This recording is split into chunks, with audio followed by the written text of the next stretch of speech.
মারধর, খুনের হুমকি, মুক্তিযোদ্ধার ওপর হামলা, বাংলাদেশ থেকে এখনো হিন্দু নির্যাতনের খবর সামনে আসছে।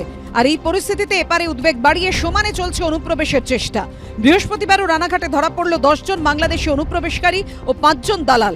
এরই মধ্যে নদিয়ার ধানতলা থানা এলাকা থেকে গ্রেফতার করা হয়েছে 13 জনকে। বাকি 2 অভিযুক্তকে ধরা হয়েছে হাঁসখালি থানা এলাকায়। পুলিশের দাবি, বৈধ অনুমতি ছাড়া দালাল ধরে বাংলাদেশ থেকে এপারে ঢুকেছিল 10 বাংলাদেশি নাগরিক। তাদেরকে সমস্ত রকম কাগজপত্র চেক করা হয়, জানা হয় তাদের কাছে কোনো বৈধ কোনো কাগজপত্র ছিল না। দেখুন, এরা তো বিভিন্ন রকম ভাবে বিভিন্ন রকম কারণ বলে, এটা আমাদের এখন তদন্ত চলছে। কিন্তু মানে যে বেড়েছে এদের যে ফ্লো, তার জন্য আমাদের এই পুলিশ অ্যাকশনটাকে ইন্টেনসিফাইড করা হয়েছে। সকলে কি বাংলাদেশি? হ্যাঁ, এদের সকলেই বাংলাদেশি, কিন্তু 5 জন, 15 জনের মধ্যে 5 জন হচ্ছেন ইন্ডিয়ান ডাব। বাংলাদেশের সঙ্গে ভারতের 5টি রাজ্যের সীমান্ত রয়েছে: পশ্চিমবঙ্গ, অসম, মিজোরাম, মেঘালয় এবং ত্রিপুরা। এই তালিকায় সবার ওপরে রয়েছে পশ্চিমবঙ্গ। এ রাজ্যের সঙ্গে বাংলাদেশের সীমান্ত রয়েছে 2217 কিলোমিটার এলাকা জুড়ে। ফলে বাংলাদেশের অস্থিরতায় অনুপ্রবেশের ঝুঁকি সবথেকে বেশি পশ্চিমবঙ্গেই। সম্প্রতি পাসপোর্ট জালিয়াতি, একের পর এক জঙ্গির গ্রেফতারিতে উদ্বেগ আরও বেড়েছে। এই অবস্থায় ফের অনুপ্রবেশকারী বাংলাদেশের নাগরিকদের গ্রেফতারি ঘিরে চড়েছে রাজনৈতিক তরজার পারদ। এটা তো আপনার হিমশৈলী চূড়ামাত্র।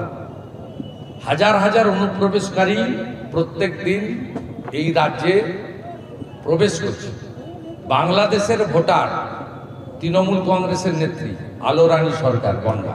আমি অসংখ্য উদাহরণ আপনাকে দিতে পারি যে অনুপ্রবেশকারীরা এখানে এসে তৃণমূল কংগ্রেসের নেতৃত্ব দিচ্ছে, মাদ্রাসা চালাচ্ছে, 100 দিনের টাকা পর্যন্ত নিয়ে চলে যাচ্ছে। ওই তো বিএসএফ যদি না ঠিক মতন পাহাড়ে ঢুকেই পড়বে, তারপর ঢুকে পড়ার পর কি করে আমার তো তাহলে পাসপোর্ট করছে কি করে, তারা কি করে আধার কার্ড করছে, তারা এগুলো নিয়ে আমরা সত্যি খুব বিপজ্জনক একটা পরিস্থিতির মধ্যে আছি।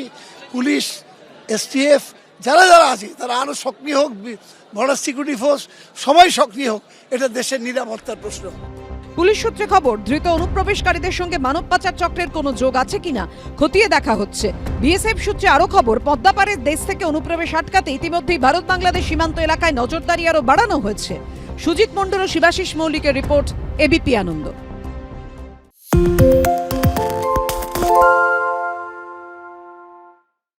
সত্য অন্তহীন, সত্যের খোঁজও তাই, সত্য সন্ধানে তাই আমরা অক্লান্ত, অকুতভয়। এবিপি আনন্দ নতুন ভাবনার প্রতীক, যা মনে মুক্ত, তথ্যে যুক্ত এবং যাবতীয় সীমানার বাঁধন থেকে মুক্ত।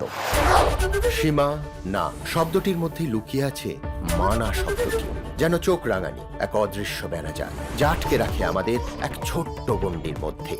একমাত্র সঠিক খবরই গড়ে তুলবে এক মুক্ত সমাজ। সেই জগৎ গড়ার লক্ষ্যে কোনো সীমানার ঠুকুটি আমরা মানব না। এবিপি আনন্দ এগিয়ে থাকে, এগিয়ে রাখে।